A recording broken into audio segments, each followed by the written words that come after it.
Olá, estudantes, tudo bem com vocês? Eu sou a professora Joelma e estou aqui mais uma vez para conhecermos uma cidade do mundo. Vocês estão bem? Estão se cuidando? Se cada um fizer a sua parte, todo mundo fica bem, não é mesmo?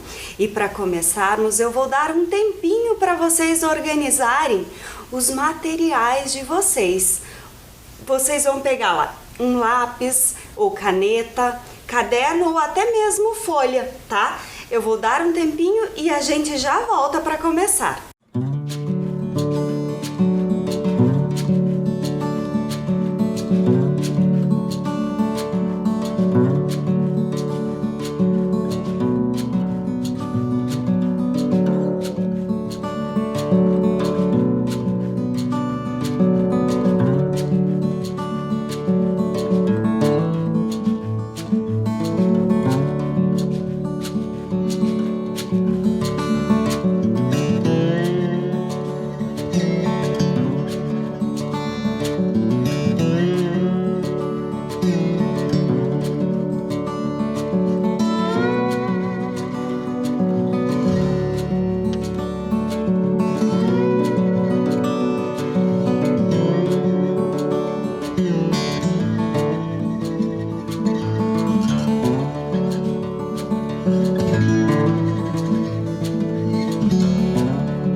Prontinho?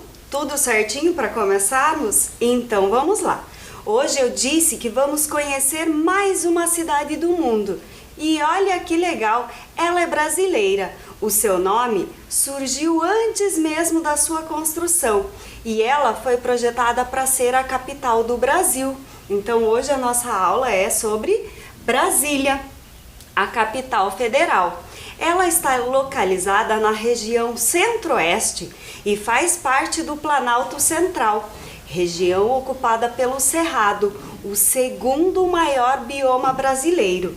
E lembrando, bioma é o conjunto da vida vegetal e animal constituído pelo agrupamento de tipos de vegetação que são próximos e que podem ser identificados em nível regional.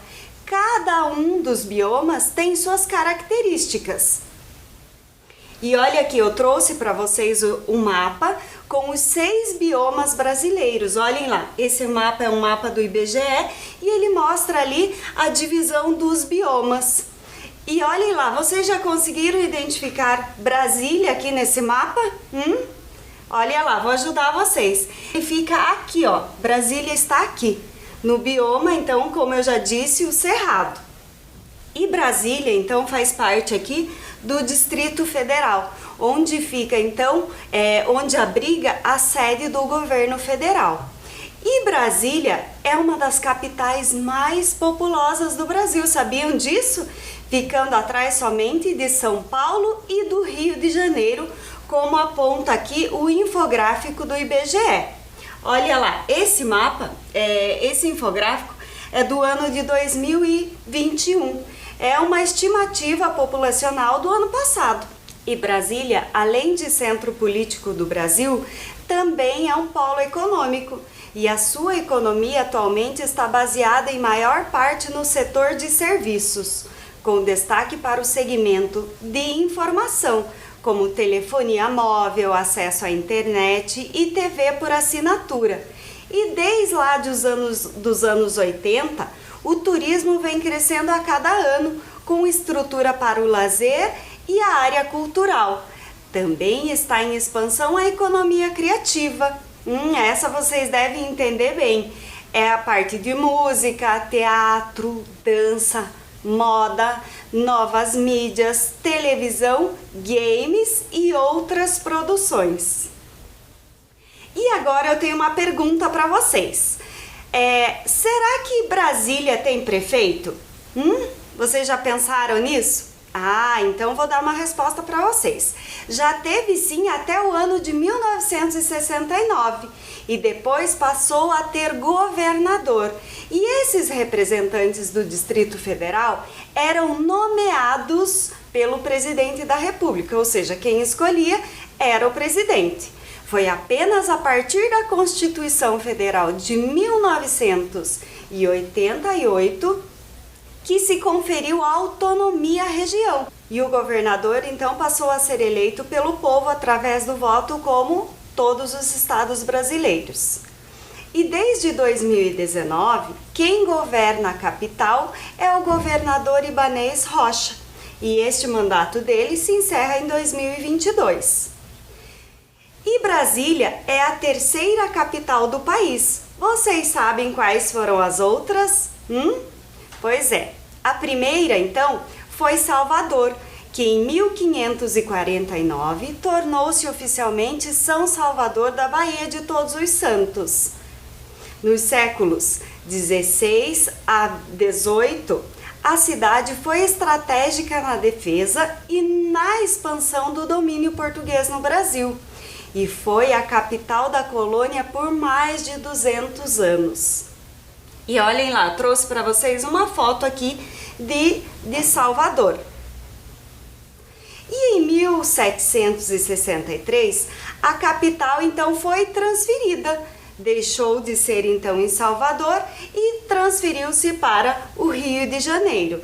E muitos fatos importantes aconteceram nesse período. Em 1808 aconteceu um fato histórico que mudou a história do Brasil. Vocês estão lembrados qual é?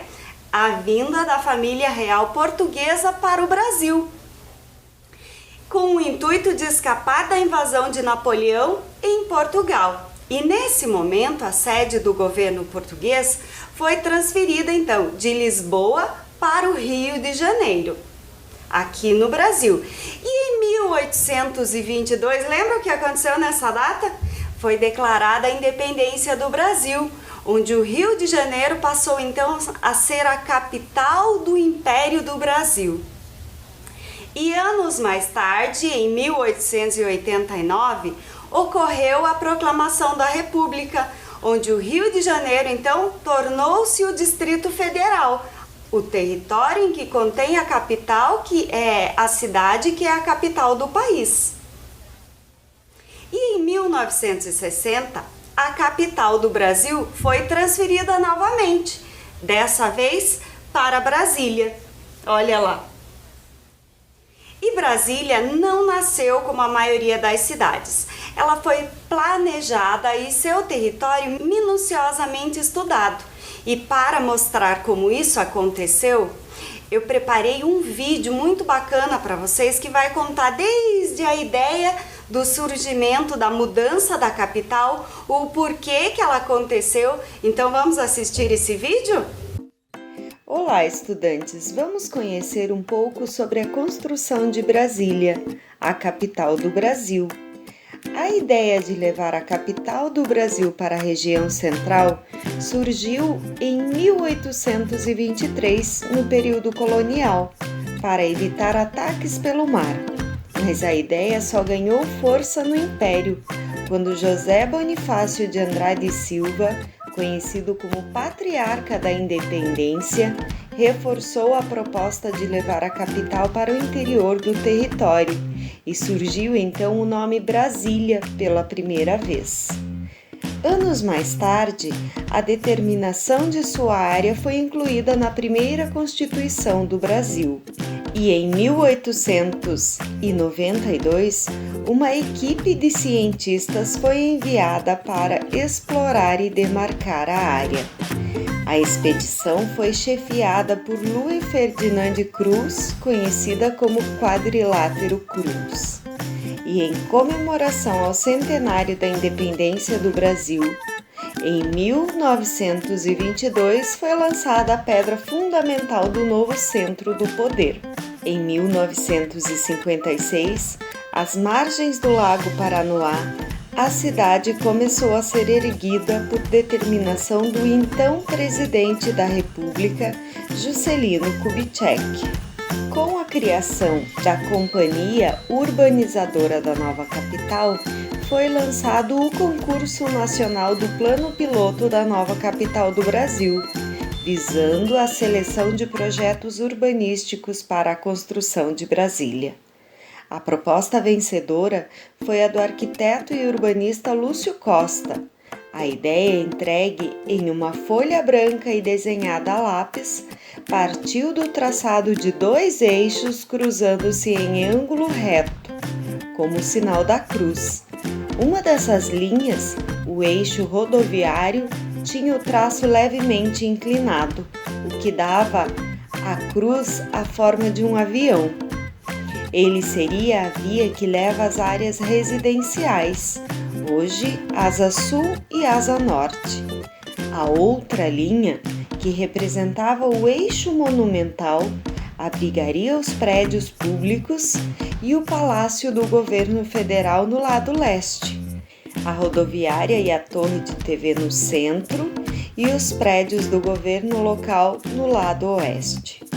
Após a aprovação do projeto urbanístico, o presidente Juscelino escolheu o arquiteto Oscar Niemeyer como responsável pela criação dos monumentos.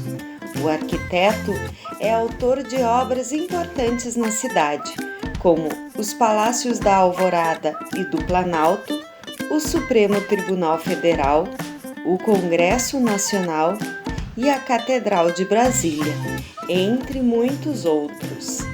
Além de Lúcio Costa e Oscar Niemeyer, outras pessoas completavam o time, como Burle Marx, com jardins e praças, e Atos Bulcão, com painéis de azulejos. E no dia 21 de abril de 1960, nascia Brasília. Não ao acaso, a data da sua inauguração marcava o dia da morte do inconfidente mineiro Tiradentes, fazendo homenagem aos inconfidentes que haviam sonhado com um Brasil livre. Nossa, muito bacana esse vídeo, né? Eu fico pensando na quantidade de pessoas que fizeram parte da construção de Brasília, desde os seus idealizadores até os trabalhadores que aceitaram fazer parte dessa missão. E Brasília, além de ser a capital do Brasil, também é famosa por sua arquitetura.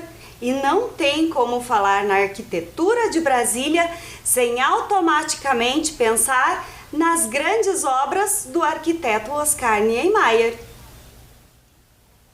Aqui em Curitiba tem uma construção projetada por ele. Vocês lembram qual é? Então esse é o Oscar Niemeyer. Lembram qual é? Acertou quem disse Museu Oscar Niemeyer. Olha lá. Inaugurado aqui na nossa cidade no dia 22 de novembro de 2002 e conhecido popularmente como Museu do Olho pelo formato da torre.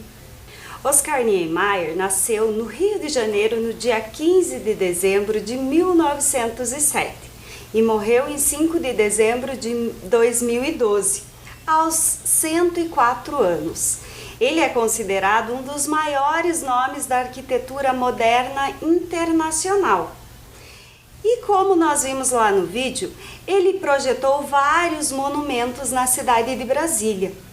Vamos falar um pouco mais sobre alguns deles e descobrir quais as funções desses espaços para o nosso país. Vamos começar então pelo Palácio do Planalto.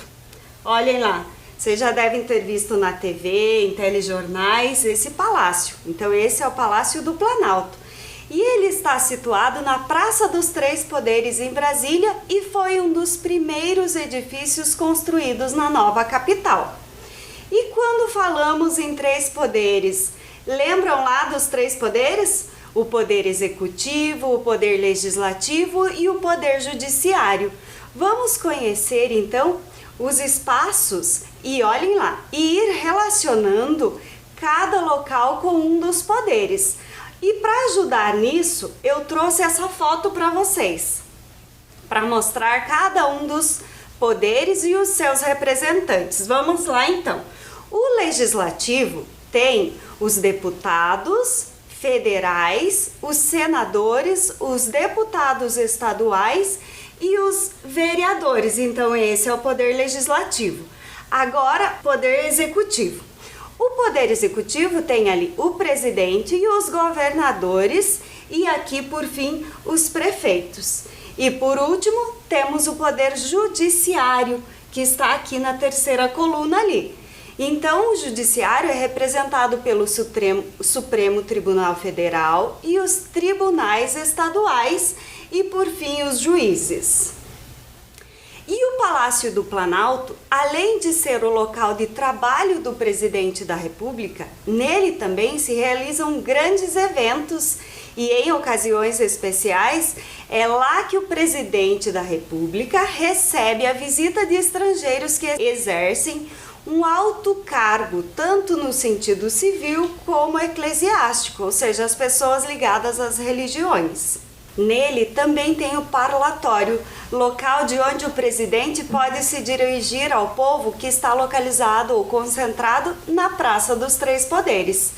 E olha que legal, eu trouxe um vídeo do Palácio do Planalto. Vamos assistir?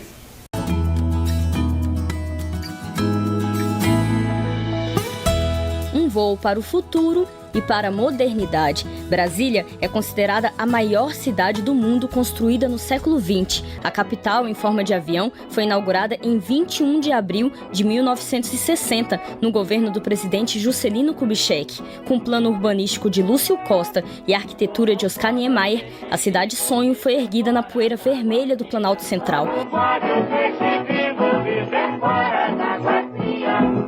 e se tornou sede dos três poderes da República, o Executivo, o Legislativo e o Judiciário. Além da correria do dia a dia e das negociações que fazem parte do jogo do poder, a cidade se tornou um grande museu. E quem passeia por aqui não precisa se limitar a admirar os monumentos pelo lado de fora. Pode conhecer as belezas que estão no interior desses prédios.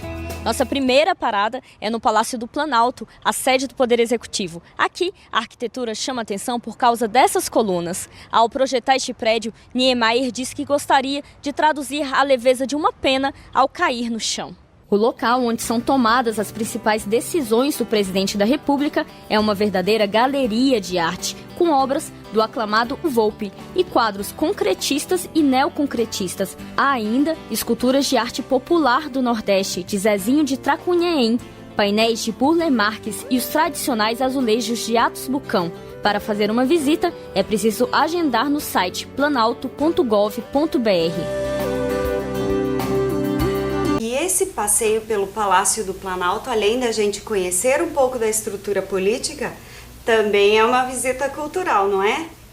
E olha que interessante, até a conclusão do Palácio do Planalto, a sede do Poder Executivo Federal funcionou no Palácio do Catetinho.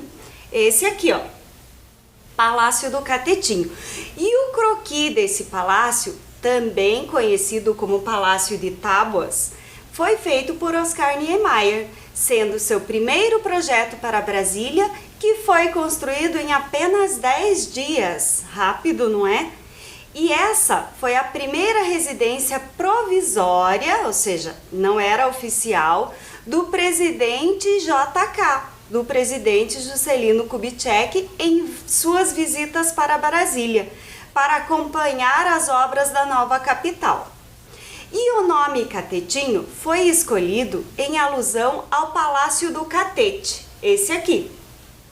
Até então residência oficial do presidente no Rio de Janeiro.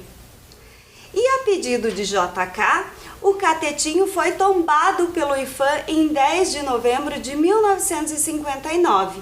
Hoje o Catetinho foi transformado em museu e procura retomar as referências da época, preservando alguns objetos e mobiliários originais da época. E eu trouxe para vocês um vídeo que vai mostrar um pouquinho desse palácio que é muito interessante. Vamos lá? E uma viagem no tempo nos leva a um outro importante palácio para a história da capital. Este simples sobrado de madeira foi erguido em 1956. E se no Rio de Janeiro a sede do governo era o Palácio do Catete, aqui foi inaugurado o Catetinho, também conhecido como Palácio das Tábuas. O local virou um museu e o público pode conferir um pouco da história da construção de Brasília. Aqui é possível conhecer a suíte presidencial com pijama que era usado pelo ex-presidente. Tem também os quartos e a cozinha com objetos da época. Há ainda o fraque usado por Juscelino no baile de inauguração de Brasília e o vestido usado pela primeira-dama, Dona Sara, bordado com fios de ouro. E do lado de fora, uma natureza exuberante, onde corre água cristalina. Tom e Vinícius vieram aqui na época da construção e essas águas inspiraram um clássico da bossa nova. Água de beber, camarada.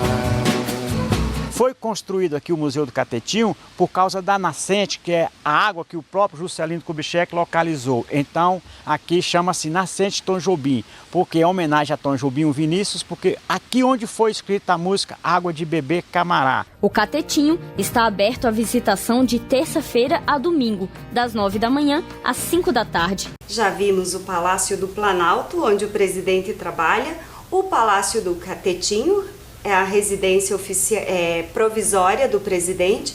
Agora nós vamos conhecer o Palácio da Alvorada. Já viram o Palácio da Alvorada? Olhem lá, prestem atenção nessa foto. Ele foi o primeiro prédio construído em alvenaria na nova capital. Abriga a residência oficial do presidente da República. E o primeiro presidente a morar lá, então, se lembram quem foi? Foi Juscelino Kubitschek de Oliveira. E o palácio tem uma configuração que remete às antigas casas de fazenda do Brasil colonial, como a capela, se vocês olharem aqui tem uma capela, e o formato das colunas externas lembram as redes estendidas em varandas, se vocês olharem esse formato aqui, como as que contornavam os casarões. E o palácio também tem um espelho d'água, olhem lá, também tem um espelho d'água que reflete a imagem da edificação, com uma escultura em bronze denominada As Iaras, obra do artista plástico e escultor brasileiro Alfredo Seschiatti, que está aqui no cantinho. E olha que interessante, o desenho das colunas inspirou o símbolo e emblema presente no brasão do Distrito Federal. O escudo abaixo é a inscrição, né, ali, Venturis Ventis, vem do latim e significa aos ventos que hão de vir. Agora vamos conhecer o Palácio do Congresso Nacional. Abriga a Câmara dos Deputados e o Senado Federal. E lá são elaboradas as leis e aprovadas essas leis que regem o nosso país. O palácio tem uma cúpula menor, olhem lá, a cúpula menor, voltada para baixo, que abriga o plenário do Senado Federal. A cúpula maior, voltada para cima, abriga o plenário da Câmara dos Deputados. E atrás do edifício principal e entre as duas cúpulas se encontram então duas torres com 28 andares. Uma delas pertence à Câmara e a outra ao Senado. E agora nós vamos conhecer o Supremo Tribunal Federal. É um edifício onde trabalham os juízes que cuidam para que se cumpram as leis da nossa Constituição. E esse prédio é usado então para solenidades e para as sessões plenárias. Em frente ao edifício da sede também tem uma outra obra do artista Alfredo Seschiatti, A Justiça. Olhem lá. Lembram que eu falei dos 3 poderes? Pois é, eu trouxe essa foto para mostrar que conhecemos a sede do Poder Executivo, que é o Palácio do Planalto, do Poder Legislativo, que é o Palácio do Congresso Nacional, e o Poder Judiciário, o Supremo Tribunal Federal. Vocês viram que os 3 poderes estão interligados e precisam um do outro para que o país caminhe de maneira satisfatória, visando o bem comum de todos os brasileiros. E isso interfere na vida de todo cidadão. Por isso falei da importância de Brasília. E voltando a falar da arquitetura da cidade, temos a Catedral, que também é um projeto de Oscar Niemeyer e é considerada por muitos a mais bela obra de arte a céu aberto. Quantas construções importantes! E como a nossa videoaula é sobre embaixadores do futuro, cidades do mundo e aborda assuntos diplomáticos, eu vou mostrar para vocês um vídeo com alguns estudantes que, olha que bacana, fizeram uma viagem para Brasília lá no ano de 2018. Vamos assistir? Olá! Vou contar uma história incrível vivida por alguns estudantes da Rede Municipal de Educação de Curitiba. Em setembro de 2018, um grupo de estudantes integrantes do projeto Embaixadores do Futuro do programa Linhas do Conhecimento participou de uma missão diplomática em Brasília, a convite das embaixadas da China e do Catar, com uma programação muito especial. Na viagem realizada em parceria com a ARIM, Assessoria de Relações Internacionais da Prefeitura Municipal de Curitiba, que organizou toda a programação na capital federal. Os estudantes e professores conheceram muitos espaços, como o Museu do Catetinho, residência oficial do presidente Juscelino Kubitschek durante a construção de Brasília, o Templo da Boa Vontade, a Catedral de Brasília e também o Palácio do Planalto, onde conheceram o Gabinete da Presidência da República. A programação foi encerrada na Embaixada da China, com os estudantes participando da comemoração do 69º aniversário da Data Nacional do país asiático. Lá eles foram recebidos pelo embaixador da China no Brasil e sua esposa. Assistiram à apresentação da Orquestra Sinfônica de Zhejiang, província irmã do Paraná.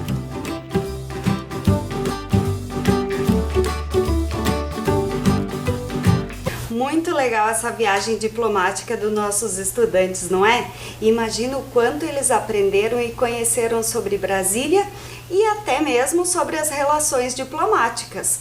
Algo tão importante, principalmente no mundo em que vivemos, um mundo globalizado, onde estamos o tempo todo conectados com alguém ou com algo bem distante da gente. E pensando nessas conexões desse mundo globalizado, lembrei do grupo das cidades educadoras, em que 500 cidades participam. E olha que legal, Curitiba integra esse grupo desde 2019. E todas elas buscam melhorias locais e, como consequência, ajudam a melhorar o planeta como um todo, seguindo os 20 princípios da Carta das Cidades Educadoras. Bacana isso, né? Mas ainda tenho muita coisa para mostrar para vocês. E esse prédio aqui, eu garanto que vocês já conhecem, olhem lá, ó. Vocês já devem ter visto ele em telejornais ou mesmo nas aulas dos embaixadores. Esse é o Palácio do Itamaraty. Ele é a sede do Ministério das Relações Exteriores, também projetado por Oscar Niemeyer. E durante a concepção do projeto, houve um estudo do que seria necessário que o projeto tivesse. E olha que bacana, isso deu tão certo que até hoje não foi necessário fazer nenhuma modificação estrutural no edifício. E o edifício foi construído apenas com materiais nacionais e seus salões abrigam obras apenas de artistas nascidos ou naturalizados brasileiros. E temos alguns nomes, como vemos na tela, como Atos Bulcão, Bruno Giorgi, Alfredo Volpi, Maria Martins, Tomi Otaki. E eu trouxe um pequeno vídeo para mostrar para vocês como é esse palácio por dentro. Vamos conhecer? Um ministério ou um palácio? O Itamaraty é a sede do Ministério das Relações Exteriores, mas foge do padrão comum dos outros prédios. Um passeio por aqui mostra belezas desconhecidas. Tem quadros, tapeçarias, esculturas e móveis de designs brasileiros. Até a escada é uma atração. O palácio está aberto para visitação todos os dias, de 9 da manhã às 5 da tarde. Mas antes de chegar ao local, é preciso fazer a reserva por e-mail. Agora eu vou mostrar para vocês 2 momentos diplomáticos importantes que aconteceram lá no Itamaraty. Olha que legal! Em 1968, o jantar no Palácio do Itamaraty em homenagem à Rainha Elizabeth II, a primeira visita de um monarca britânico ao Brasil e à América do Sul. Se vocês olharem ali na foto, ela está subindo a escadaria ali, né? Lembram lá do vídeo que eu mostrei para vocês? Até a escadaria do palácio já é uma obra de arte. E ali nós temos então a rainha britânica subindo ali. E o segundo momento que eu trouxe para vocês é a assinatura do Acordo Global de Paz. Olha lá que momento importante. De paz entre o Equador e o Peru, que aconteceu lá no Palácio do Itamaraty, no dia 26 de outubro de 1998. Após 3 anos de muitas negociações, pôs fim então ao último importante conflito territorial da América do Sul, que ainda remontava lá à época colonial. O Itamaraty tem cerca de 230 postos no exterior, como embaixadas e consulados. Os consulados estão localizados onde a comunidade brasileira é maior, auxiliando então os cidadãos brasileiros lá no exterior, fornecendo serviços como a emissão de documentos e assistências emergenciais. Já as embaixadas representam o Brasil na capital do país estrangeiro, promovem a nossa economia e divulgam a nossa cultura. Em cidades na região fronteiriça com o Brasil, o Itamaraty mantém vice-consulados para atender a comunidade brasileira que transita pelo país. A rede consular brasileira é uma das maiores do mundo e consiste em um conjunto de embaixadas, consulados e vice-consulados, que podem ser acionados por cidadãos brasileiros que estejam precisando de assistência lá no exterior. O Ministério das Relações Exteriores é o órgão da administração pública federal responsável pelas relações do Brasil com os demais países e pela participação brasileira em organizações internacionais. E executa a política externa, definida pelo Presidente da República, conforme os princípios estabelecidos na Constituição Federal. As origens do Ministério das Relações Exteriores remontam lá a 1821, há bastante tempo, né? E quantas informações, não é mesmo? Por isso as relações diplomáticas são tão importantes. Todas as edificações que vimos até agora, então, aliam política, história e arte. E eu preparei um vídeo com alguns espaços culturais de Brasília. E além desses, existem muitos outros. Vamos assistir esses espaços? Olá, estudantes! Vamos conhecer alguns espaços culturais da cidade de Brasília. O primeiro é o Centro Cultural Três Poderes, localizado na Praça dos Três Poderes. e reúne o Espaço Lúcio Costa, o Museu Histórico de Brasília e o Panteão da Pátria e da Liberdade Tancredo Neves. As 3 edificações são projetos do arquiteto Oscar Niemeyer. O Espaço Lúcio Costa é uma construção subterrânea construída em homenagem ao urbanista criador do Plano Piloto de Brasília, Lúcio Costa. Foi inaugurado em 27 de fevereiro de 1992, em comemoração aos 90 anos de Lúcio Costa. O Museu Histórico de Brasília, também conhecido como Museu da Cidade, é o mais antigo da capital. Foi inaugurado no mesmo dia em que Brasília, no dia 21 de abril de 1960. E o Panteão da Pátria e da Liberdade Tancredo Neves abriga o livro de aço dos Heróis da Pátria, que faz homenagem a brasileiros e brasileiras que defenderam ideias de liberdade e democracia. Agora, vamos conhecer um pouco mais sobre o Memorial dos Povos Indígenas, construído em 1987, mas pela sua localização privilegiada foi transformado em Museu de Arte Moderna, o que gerou insatisfação por parte de líderes indígenas, que, apoiados por diversos representantes da comunidade brasiliense, incluindo intelectuais e artistas, fizeram uma longa campanha para retomar o espaço.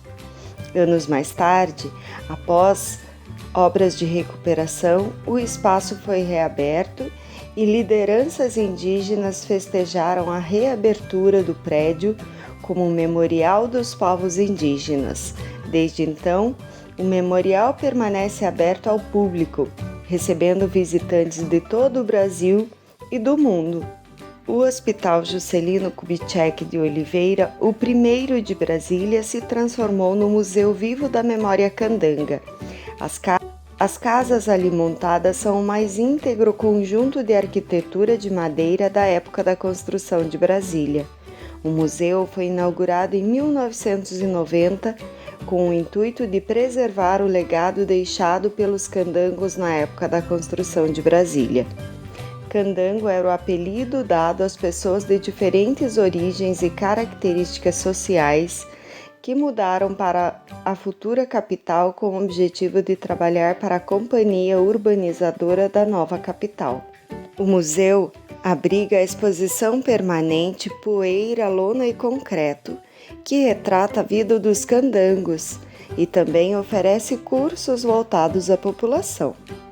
O Espaço Cultural Renato Russo recebeu esse nome em referência a uma das maiores personalidades do nicho artístico e cultural da juventude do Distrito Federal. A história do espaço começou em 1974, mas só recebeu esse nome em 1999. O local dispõe de diversos ambientes destinados a espetáculos, oficinas, saraus e exposições. Conta também com a Biblioteca Etel Dornas e seu rico acervo bibliográfico, a Musiteca e a Gibiteca, com mais de 20.000 títulos. Brasília tem realmente coisas muito importantes, não é? Articulando então cultura, história e política, por isso não devemos deixar de acompanhar as decisões que são tomadas lá, que interferem na nossa vida aqui, não é? E por ser um marco da arquitetura e urbanismo modernos, Brasília foi inscrita pela Unesco na lista de bens do Patrimônio Mundial em dezembro de 1987. Agora que já vimos todas essas informações, eu vou testar a memória de vocês e ver se vocês estavam prestando atenção aqui em tudo o que nós falamos durante essa videoaula. Vamos lá então? Testando o conhecimento de vocês. Vamos lá. Primeiro, qual desses espaços é o Congresso Nacional? Eu expliquei cada um deles detalhado ali, lembram? Então vamos lá. Esse primeiro é o Palácio do Planalto, então não é. Supremo Tribunal Federal. Agora ficou fácil, né? Qual então seria? Então, essa é a resposta correta. O Palácio do Congresso Nacional. Vamos para a próxima? Em qual região do Brasil está localizada a cidade de Brasília? Essa eu falei bem no comecinho lá da nossa videoaula. Será que é a região sudeste? Será que é a região centro-oeste? Ou será que é a região norte? Vamos para a resposta? Vamos ver se vocês acertaram? Aê! Palminhas para quem acertou aí. Vamos para a próxima então? Olhem lá. Quais cidades já foram capitais do Brasil? Também falei lá no comecinho, lembram? Será que é São Paulo e Salvador? Será que é Rio de Janeiro e Porto Alegre? Eu falei dessas cidades? Ou será que é Salvador e Rio de Janeiro? Então acertou quem disse que é Salvador e Rio de Janeiro. Que agora é, lembram? Brasília. E agora vamos para mais uma então? Essa também acho que vocês vão lembrar, porque eu falei dele lá, citei o nome dele 2 vezes. Qual é o artista criador dessas obras? Então aqui nós temos as Iaras e aqui a Justiça. Lembram dessas obras? Então vamos lá para os nomes. Oscar Niemeyer, falei bastante dele, será que é ele o autor dessas obras? Vamos para o próximo. Alfredo Sesquiati, será que é Alfredo Sesquiati o autor? Ou Lúcio Costa? Se a gente for pensando por eliminatória, a gente vai chegar ali na resposta, né? Olhem lá, Oscar Niemeyer projetou muitas edificações ali. Todos aqueles palácios que a gente viu, então eu acho que não é ele, certo? O Lúcio Costa, vocês lembram? Mostrei até no vídeo lá. O Lúcio Costa, ele é o urbanista que fez aquele primeiro projeto, lembram? O projeto piloto de Brasília, foi ele que criou. Então não pode ser o Lúcio Costa. Então só pode ser o Alfredo Sesquiati. Acertaram aí? E aí, conseguiram acertar as questões? Parabéns para quem acertou tudo. E para quem acertou uma e outra, eu deixo como dica, então, para todo mundo. Que pesquisem sobre os assuntos que mais gostaram ou aqueles que vocês ficaram ou na dúvida ou muito curiosos. E o nosso tempo, infelizmente, acabou. Então, eu deixo para vocês um grande abraço. Continuem se cuidando, vão lá pesquisar mais sobre Brasília, que tem muito conteúdo ainda, e até a nossa próxima videoaula. Tchau!